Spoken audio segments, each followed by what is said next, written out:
Hi hello ಎಲ್ಲರಿಗೂ ನಮಸ್ಕಾರ. So ಕೆ ಎನವರು ಫೈನಲ್ ಅಲಾಟ್ಮೆಂಟ್ ರಿಸಲ್ಟ್ ಲಿಂಕನ್ನು ಬಿಟ್ಟಿದ್ದಾರೆ. ಇದಾದಮೇಲೆ ನಮ್ಮ ಮುಂದಿನ ಪ್ರೊಸೀಜರ್ ಏನೇನು ಅಂತ ಈ ವಿಡಿಯೋದಲ್ಲಿ ನೋಡೋಣ. ವಿಡಿಯೋನ ಸ್ಕಿಪ್ ಮಾಡದೆ ಫುಲ್ ವಿಡಿಯೋನ ನೋಡಿ, ಒಳ್ಳೆ ಕ್ಲಾರಿಟಿ ಬರುತ್ತೆ ನಿಮಗೆ. ಸೊ ಇವಾಗ ಮೊದಲನೇದಾಗಿ post seat allotment procedure first round ಅಂದರೆ ಯಾವ್ಯಾವ ಡೇಟ್ಗೆ ಏನೇನಿದೆ ಅಂತ ಈ PDF ಅಲ್ಲಿ ಇದೆ, ಅದನ್ನು ನಾನು ಎಕ್ಸ್ಪ್ಲೈನ್ ಮಾಡ್ತಾ ಹೋಗ್ತೀನಿ.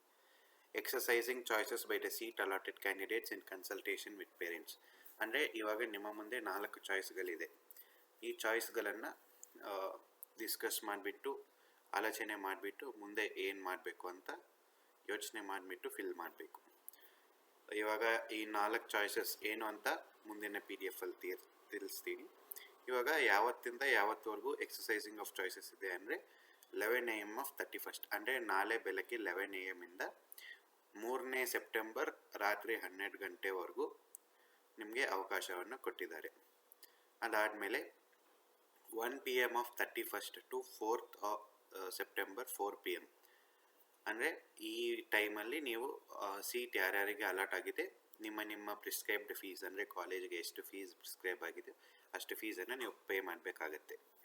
ಅದಾದಮೇಲೆ 2nd ಸೆಪ್ಟೆಂಬರಿಂದ 4th ಸೆಪ್ಟೆಂಬರ್ಗೆ ನೀವು KEಗೆ ಹೋಗ್ಬಿಟ್ಟು ಡೆಪಾಸಿಷನ್ ಆಫ್ ಒರಿಜಿನಲ್ ಡಾಕ್ಯುಮೆಂಟ್ಸ್ ಅಂದರೆ 1 ಸೆಟ್ ಒರಿಜಿನಲ್ ಡಾಕ್ಯುಮೆಂಟ್ಸ್ ಆಮೇಲೆ 2 ಸೆಟ್ಸ್ ಜೆರಾಕ್ಸ್ ಎಲ್ಲ ಡಾಕ್ಯುಮೆಂಟ್ಸನ್ನು ಸಬ್ಮಿಟ್ ಮಾಡಬೇಕು.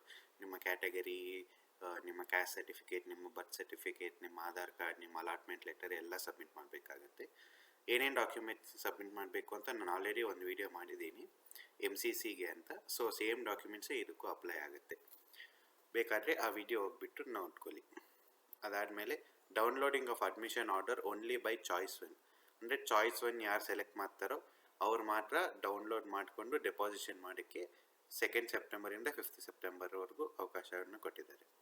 ಅದಾದಮೇಲೆ last date for reporting at the allotted medical or dental college choice 1 candidates only with 1 set of attested photocopies as per verification slip ಅಂದರೆ 2 set xerox ನೀವು KEನಲ್ಲಿ submit ಮಾಡಬೇಕು. ಆಮೇಲೆ original documents ನೀವು KEದಲ್ಲಿ submit ಮಾಡಬೇಕು.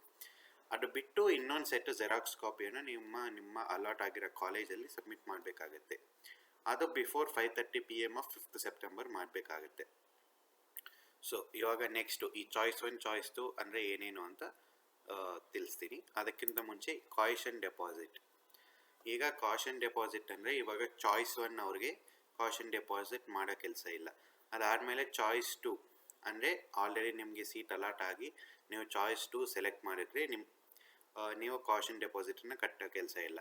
ಅಂದರೆ ನಿಮ್ಗೆ ಏನಾದರೂ ಸೀಟ್ ಸಿಕ್ಕಿಲ್ಲ, ಇಲ್ಲಾಂದರೆ ಮತ್ತೆ ಚಾಯ್ಸ್ 3 ಚಾಯ್ಸ್ 4 ಸೆಲೆಕ್ಟ್ ಮಾಡೋರು ಅವರು ಕಾಷನ್ ಡೆಪಾಸಿಟನ್ನು ಕಟ್ಟಿಬಿಟ್ಟು ಸೆಕೆಂಡ್ ರೌಂಡ್ಗೆ ಪಾರ್ಟಿಸಿಪೇಟ್ ಮಾಡಬೇಕಾಗತ್ತೆ. ಈ ಕಾಷನ್ ಡೆಪಾಸಿಟ್ ಅನ್ನೋದು ಇಷ್ಟು ವರ್ಷ ಇರಲಿಲ್ಲ, ಈ ವರ್ಷವೇ ಸ್ಟಾರ್ಟ್ ಆಗಿದೆ. ಸೊ ಏನಪ್ಪ ಈ ಚಾಯ್ಸ್ಗಳು ಅಂದರೆ ಮುಂದೆ ತೋರಿಸ್ತೀನಿ. ಅಂದರೆ ಎಲ್ಲ ಕ್ಯಾಟಗರಿದವರು 1 ಲ್ಯಾಕನ್ನು ಪೇ ಮಾಡಿಬಿಟ್ಟೆ ಸೆಕೆಂಡ್ ರೌಂಡ್ಗೆ ಪಾರ್ಟಿಸಿಪೇಟ್ ಮಾಡೋಕ್ಕಾಗೋದು.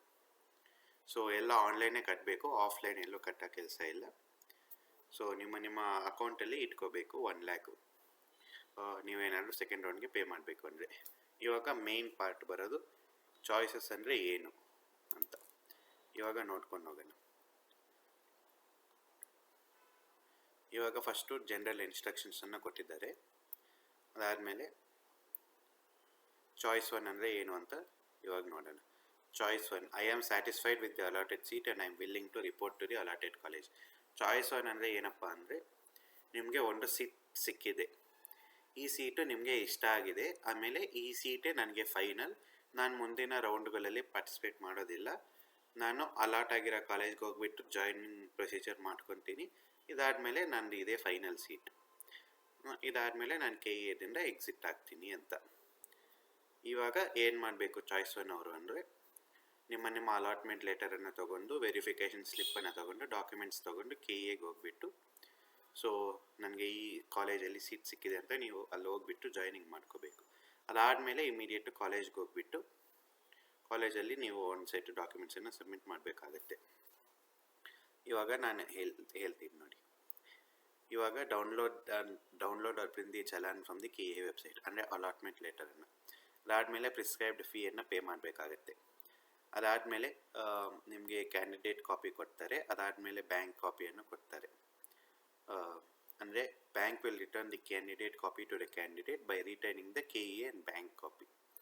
ಸೊ ಅಡ್ಮಿಷನ್ ಆರ್ಡರ್ನ ಡೌನ್ಲೋಡ್ ಮಾಡಿಕೊಂಡು ಅದ್ರ ಮೇಲೆ ನಿಮ್ಮ ಸಿಗ್ನೇಚರ್ ಹಾಕ್ಕೊಂಡು ರೆಡಿ ಮಾಡಿ ಇಟ್ಕೋಬೇಕು. ಅದಾದಮೇಲೆ ಕಾಲೇಜ್ಗೆ ಹೋಗ್ಬಿಟ್ಟು ಒರಿಜಿನಲ್ ಡಾಕ್ಯುಮೆಂಟ್ಸನ್ನು ಅಲ್ಲಿ ತೋರಿಸ್ಬಿಟ್ಟು ಅಲ್ಲಿ ಸಬ್ಮಿಟ್ ಮಾಡಬೇಕು. ಅದಾದಮೇಲೆ the candidates been allotted government medical seat in private colleges and private medical seat in private medical colleges and if they select choice one then only submit the original documents at KE. ಅಂದರೆ ಇವಾಗ pure government college ಆದರೆ ನೀವು direct ಕಾಲೇಜ್ಗೆ ಹೋಗ್ಬಿಟ್ಟು original ಡಾಕ್ಯುಮೆಂಟ್ಸನ್ನು submit ಮಾಡಬೇಕು. ಆದರೆ ನಿಮ್ಗೇನಾದರೂ private medical ಕಾಲೇಜಲ್ಲಿ ಗೌರ್ಮೆಂಟ್ ಸೀಟ್ ಸಿಕ್ಕಿದ್ರೆ ನೀವು KEಗೆ ಹೋಗ್ಬಿಟ್ಟು ರಿಪೋರ್ಟ್ ಮಾಡಬೇಕಾಗತ್ತೆ. ಇನ್ನೊಂದ್ಸಲಿ ಹೇಳ್ತಾ ಇದ್ದೀನಿ, ನಿಮಗೆ ಗೌರ್ಮೆಂಟ್ ಕಾಲೇಜಲ್ಲಿ ಸೀಟ್ ಸಿಕ್ಕಿದ್ರೆ ಪ್ಯೂರ್ ಗೌರ್ಮೆಂಟಲ್ಲಿ ನೀವು ಡೈರೆಕ್ಟ್ ಕಾಲೇಜ್ಗೆ ಹೋಗ್ಬಿಟ್ಟು ಡಾಕ್ಯುಮೆಂಟ್ಸನ್ನು ಸಬ್ಮಿಟ್ ಮಾಡಬೇಕಾಗುತ್ತೆ. ಅದಾದಮೇಲೆ KEಗೆ ಹೋಗ್ಬೇಕಾ ಎಲ್ಲಿಗೆ ಹೋಗಬೇಕು ಅಂತ ಆ ಕಾಲೇಜಲ್ಲಿ ಹೇಳ್ತಾರೆ. ಆದರೆ ನಿಮ್ಗೆ ಏನಾದರೂ ಪ್ರೈವೇಟ್ ಮೆಡಿಕಲ್ ಕಾಲೇಜಲ್ಲಿ ಗೌರ್ಮೆಂಟ್ ಸೀಟ್ ಸಿಕ್ಕಿದೆ ಅಂದರೆ ಸೆಮಿ ಗೌರ್ಮೆಂಟ್ ಸೀಟ್ ಸಿಕ್ಕಿದೆ, ಇಲ್ಲಾಂದರೆ ಪ್ರೈವೇಟ್ ಮೆಡಿಕಲ್ ಕಾಲೇಜ್ ಪ್ರೈವೇಟ್ ಸೀಟಲ್ಲಿ ಸಿಕ್ಕಿದೆ ಅಂದರೆ ಆವಾಗ ನೀವು KEಗೆ ಹೋಗ್ಬಿಟ್ಟು ಡಾಕ್ಯುಮೆಂಟ್ಸನ್ನು ಸಬ್ಮಿಟ್ ಮಾಡಬೇಕಾಗತ್ತೆ. ಅದಾದಮೇಲೆ candidates who have been allotted medical seat in government medical college and allotted medical seat under NRI others quota and allotted seat in engineering etc need not submit the originals at KE. So ಬೇರೆ NRI category others Kota ಅಂದರೆ ನೀವು submit ಮಾಡೋ ಕೆಲಸ ಇಲ್ಲ, ಏನು KEದಲ್ಲಿ ನೀವು direct ಕಾಲೇಜ್ಗೆ ಹೋಗ್ಬಿಟ್ಟು ಸಬ್ಮಿಟ್ ಮಾಡ್ಬೋದು. ಸೊ ನೆಕ್ಸ್ಟ್ ಚಾಯ್ಸ್ 2 ಏನಪ್ಪ ಅಂದರೆ I am satisfied with the allotted seat but wish to participate in the next round with higher order options.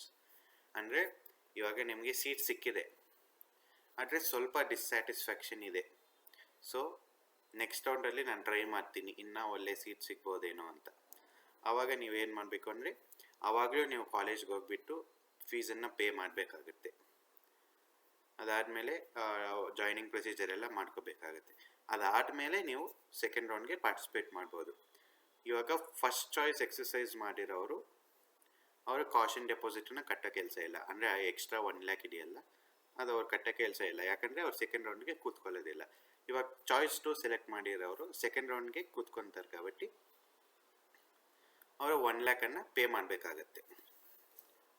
So choice 2 ಅಂದರೆ ಅದೇ ನಾನು ಹೇಳಿದೆ ಅಲ್ಲ, ಸೆಕೆಂಡ್ ರೌಂಡ್ಗೆ ಪಾರ್ಟಿಸಿಪೇಟ್ ಮಾಡ್ತೀನಿ ಆದರೆ ನನಗೆ ಈ ಸೀಟು ನಾನು ಹೋಲ್ಡಲ್ಲಿ ಇಟ್ಕೊತೀನಿ ಅಂತ. ಆವಾಗ ನೀವು 1 lakh ಪೇ ಮಾಡೋ ಕೆಲಸ ಇಲ್ಲ.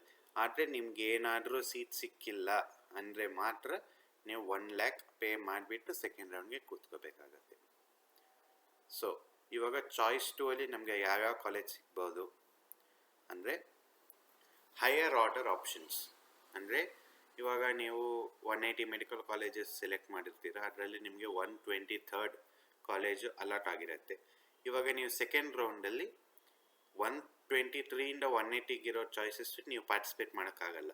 123 ಒಳಗಡೆ ಅಂದರೆ 1 to 122 ಏನೇನು ಕಾಲೇಜ್ ಇದೆ ಆ ಕಾಲೇಜ್ಗಳಲ್ಲಿ ನೀವು ಪಾರ್ಟಿಸಿಪೇಟ್ ಮಾಡ್ಬೋದು, ನಿಮ್ಮ ಚಾಯ್ಸನ್ನು ಮಾಡಿಫೈ ಮಾಡ್ಕೋಬೋದು.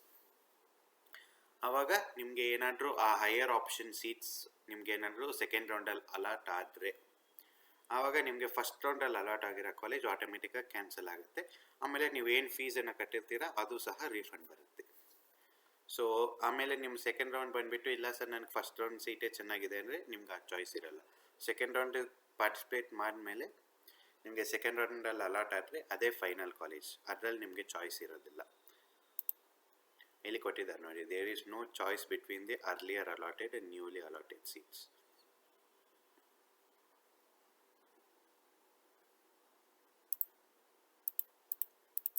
ಅದಾದಮೇಲೆ ಚಾಯ್ಸ್ 3 ಏನು ಅಂತ ನೋಡೋಣ. ಸೊ ಚಾಯ್ಸ್ 3 ಏನಪ್ಪ ಅಂದರೆ I am not satisfied with allotted seat but wish to participate in the next round with all the already entered options except the allotted options by surrendering the allotted seat and also reordering of already entered options. ಅಂದರೆ ಇವಾಗ ನನಗೆ ಸಿಕ್ಕಿರೋ seat ನನಗೆ ಕಂಪ್ಲೀಟಾಗಿ ಇಷ್ಟ ಇಲ್ಲ, ನನಗೆ ಈ ಸೀಟ್ ಬೇಡ, ನಾನು ಮತ್ತೆ ಈ ಕಾಲೇಜನ್ನು ಬಿಟ್ಬಿಟ್ಟು ನಾನು ಯಾವ್ಯಾವ ಆಪ್ಷನ್ ಎಂಟರ್ ಮಾಡಿದ್ದೀನೋ ಆ ಆಪ್ಷನ್ಸಲ್ಲಿ ಮತ್ತೆ ಪಾರ್ಟಿಸಿಪೇಟ್ ಮಾಡೋಕ್ಕೆ ಇಷ್ಟಪಡ್ತೀನಿ ಅನ್ನೋ ಅವರು ಈ ಚಾಯ್ಸ್ 3ಯನ್ನು ಸೆಲೆಕ್ಟ್ ಮಾಡ್ಕೋಬೇಕಾಗತ್ತೆ. ಅಂದರೆ ನಿಮಗೆ ಈ ಅಲಾಟೆಡ್ ಸೀಟು ನಿಮಗೆ ಫುಲ್ಲಿ ಕ್ಯಾನ್ಸಲ್ ಆಗಿಬಿಡುತ್ತೆ. ಓಕೆನಾ? ಅದಾದಮೇಲೆ ಕಾಷನ್ ಡೆಪಾಸಿಟ್ ನೀವೇನಾದರೂ ಡೆಂಟಲ್ ಮತ್ತು ಆಯುಷ್ ಕೋರ್ಸಿಗೆ ಪಾರ್ಟಿಸಿಪೇಟ್ ಮಾಡಬೇಕು ಅಂದರೆ ನಿಮಗೆ ಬೇಕಾಗಿಲ್ಲ. ಆದರೆ ನಿಮಗೆ ಚಾಯ್ಸ್ 3 ಸೆಲೆಕ್ಟ್ ಮಾಡಿಬಿಟ್ಟು ನೀವೇನಾದರೂ ಸೆಕೆಂಡ್ ರೌಂಡಿಗೆ ಕೂತ್ಕೋಬೇಕು ಅಂದರೆ ನೀವೇನು ಒಂದು ಕಾಷನ್ ಡೆಪಾಸಿಟನ್ನು ಕಟ್ಟೋ ಕೆಲಸ ಇಲ್ಲ. ಅದೇ ನಿಮ್ಗೆ ಅಲಾಟ್ ಆಗಿಲ್ಲ ಅಂದರೆ ಮಾತ್ರ ನೀವು ಕಾಷನ್ ಡೆಪಾಸಿಟನ್ನು ಕಟ್ಟಬೇಕಾಗತ್ತೆ. ಅದಾದಮೇಲೆ ಇಲ್ಲಿ ಕೊಟ್ಟಿದ್ದಾರೆ ನೋಡಿ, if the candidate likes to participate with unallotted medical seat in the second round then he or she has to pay the caution deposit. ಅಂದರೆ ನಿಮ್ಗೆ ಏನಾದರೂ ಅಲಾಟ್ ಆಗಿಲ್ಲ ಅಂದರೆ ಮಾತ್ರ ನೀವು ಕಾಷನ್ ಡೆಪಾಸಿಟನ್ನ ಕಟ್ಟಬೇಕಾಗುತ್ತೆ. ಚಾಯ್ಸ್ 4 ಅಂದರೆ ನನಗೆ ಕೆ ಇ ಎದಲ್ಲಿ ಇನ್ನು ಯಾವ ಸೀಟು ಬೇಕಾಗಿಲ್ಲ, ನನಗೆ ಬಂದಿರೋ ಸೀಟು ನನಗೆ ಇಷ್ಟ ಇಲ್ಲ, ನನಗೆ ಬೇರೆ ಕಡೆ ಎಲ್ಲೋ ಸೀಟ್ ಸಿಕ್ಕಿದೆ, ಅಂದರೆ ನಮಗೆ MCCದಲ್ಲೋ ಇಲ್ಲಾಂದರೆ ಬೇರೆ ಸ್ಟೇಟ್ ಕೌನ್ಸಿಲಿಂಗ್ದಲ್ಲೋ ಸೀಟ್ ಸಿಕ್ಕಿದೆ, ಸೊ ನಾನು ಈ ಸೀಟನ್ನು ಕಂಪ್ಲೀಟಾಗಿ ರಿಸೈನ್ ಮಾಡ್ತಾ ಇದ್ದೀನಿ, ನನಗೆ ಕೆ ಇ ಎ ಕೌನ್ಸಿಲಿಂಗ್ ಬೇಡ ಅಂದರೆ ನೀವು ಚಾಯ್ಸ್ 4 ಸೆಲೆಕ್ಟ್ ಮಾಡಿಬಿಟ್ಟು ಎಕ್ಸಿಟ್ ಮಾಡ್ಕೋಬೋದು. ಸೊ ಇವಾಗ ಇನ್ನೊಂದ್ಸಲಿ ಫೈನಲ್ ಆಗಿ ತೋರಿಸ್ತೀನಿ ಯಾರ್ಯಾರು ಕಾಷನ್ ಡೆಪಾಸಿಟ್ ಮಾಡಬೇಕು ಅಂದರೆ. ಸೊ ಇವಾಗ ಫೈನಲ್ ಆಗಿ ಹೇಳ್ತೀನಿ, ಚಾಯ್ಸ್ 3 ಯಾರ್ಯಾರು ಸೆಲೆಕ್ಟ್ ಮಾಡ್ತಾರೋ ಅವರು ಕಾಷನ್ ಡೆಪಾಸಿಟನ್ನು ಪೇ ಮಾಡಬೇಕಾಗತ್ತೆ. ಅದಾದಮೇಲೆ ನಿಮ್ಗೆ ಯಾವ ಕಾಲೇಜು ಸಿಕ್ಕಿಲ್ಲ ಆದರೂ ಸಹ ನೀವು ಸೆಕೆಂಡ್ ರೌಂಡಲ್ಲಿ ಪಾರ್ಟಿಸಿಪೇಟ್ ಮಾಡಬೇಕು ಅಂದರೆ ನೀವು ಕಾಷನ್ ಡೆಪಾಸಿಟನ್ನು ಕಟ್ಟಬೇಕಾಗತ್ತೆ. ಈ 2 ಕ್ಯಾಟಗರಿ ಬಿಟ್ಬಿಟ್ಟು ಇನ್ನು ಯಾವ ಕ್ಯಾಟಗರಿಯವರು ಕಾಷನ್ ಡೆಪಾಸಿಟನ್ನು ಕಟ್ಟಬೇಕಾಗ ಕೆಲಸ ಇಲ್ಲ. ಅಂದರೆ ನೀವು ಚಾಯ್ಸ್ 1, ಚಾಯ್ಸ್ 2, ಚಾಯ್ಸ್ 4 ಸೆಲೆಕ್ಟ್ ಮಾಡಿದ್ರೆ ನೀವು ಕಾಷನ್ ಡೆಪಾಸಿಟನ್ನು ಕಟ್ಟೋ ಕೆಲಸ ಇಲ್ಲ. ನಿಮಗೆ ಸೀಟ್ ಸಿಕ್ಕಿಲ್ಲ ಮತ್ತು ನೀವು ಚಾಯ್ಸ್ 3 ಸೆಲೆಕ್ಟ್ ಮಾಡಿದ್ದೀರಾ ಆವಾಗ ಮಾತ್ರ ನೀವು 1 ಲ್ಯಾಕನ್ನು ಕಟ್ಟಬೇಕಾಗತ್ತೆ. ಸೊ ಇದು ಫೈನಲ್ ಅಲ್ಲಿ ಅವ್ರು ಕೊಟ್ಟಿರೋ ಡೀಟೇಲ್ಸ್. ಅದಾದಮೇಲೆ ಅಲಾಟ್ಮೆಂಟ್ ರಿಸಲ್ಟ್ ಲಿಂಕನ್ನು ಬಿಟ್ಟಿದ್ದಾರೆ, ಇಲ್ಲಿ ನಿಮ್ಮ CET ನಂಬರ್ ಹಾಕ್ಬಿಟ್ಟು ನೀವು ಚೆಕ್ ಮಾಡ್ಕೋಬೋದು. ಸೊ ಇದಿಷ್ಟೇ ಇವತ್ತಿನ ವಿಡಿಯೋ. Thank you.